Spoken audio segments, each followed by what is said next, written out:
Everyone, Coach Nick, we got Dr. Jen here going over a Tip Tuesday. Today we're going to be talking about the FMS test, specifically the asymmetrical straight leg raise. So Dr. Jen here is going to go over what she looks for, some issues and some corrective exercises to fix those problems. Hi guys, so for the straight leg raise, we're typically looking at some hip flexor and some hamstring tightness. So what we're going to do now is Coach Nick is going to come down to the ground and I'm going to show you exactly what we're looking for.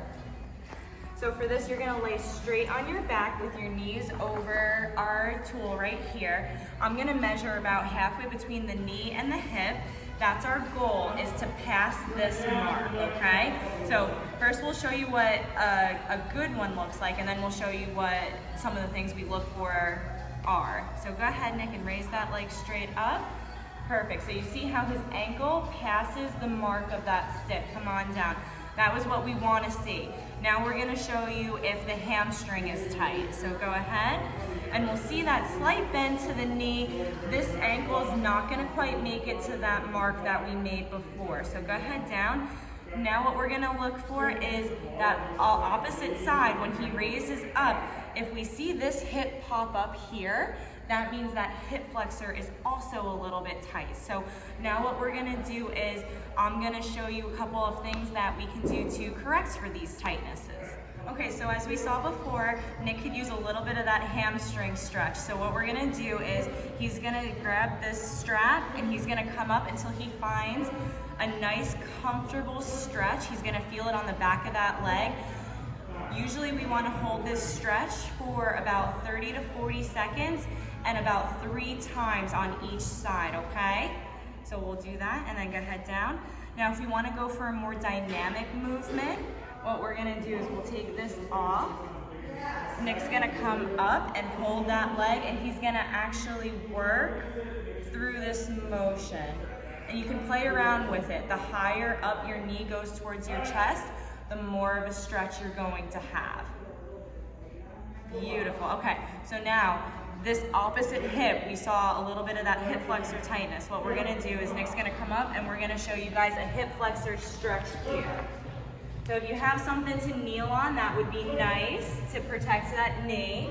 What you're gonna do is one leg down, you're gonna take a kneel and then just slightly shift forward and feel that stretch. It's gonna be right here.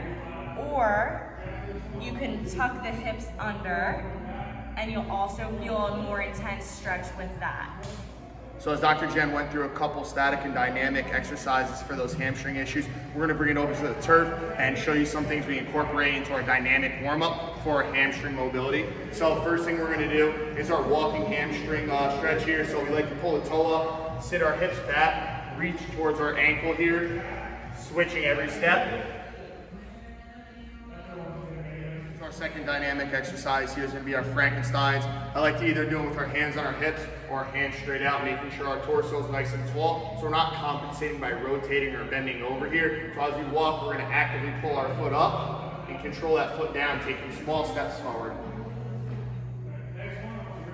And our last exercise here is going to be a straight leg pull. Now we're working very dynamic here, using our hamstring to rip into the ground. As we move forward, elbows are nice and bent, nice and relaxed, and we're just pulling here.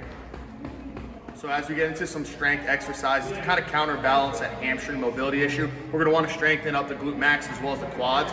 So we're going to do a simple banded bridge here. So just like our normal barbell bridge on the ground, I have a band set up.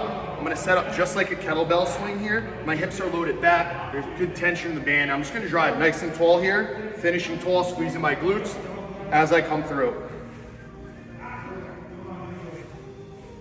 So our second exercise here is just going to be a single leg squat to a bench or a box. A lot of times we see some asymmetrical problems in one leg rather than the other, so we like to do some single leg things, not just bilaterally here. So I'm going to set myself a couple inches away from my box here or bench. I'm just going to reach back, sitting, driving through the heel. I'm going to stand nice and tall. Smooth way down, driving up off that heel.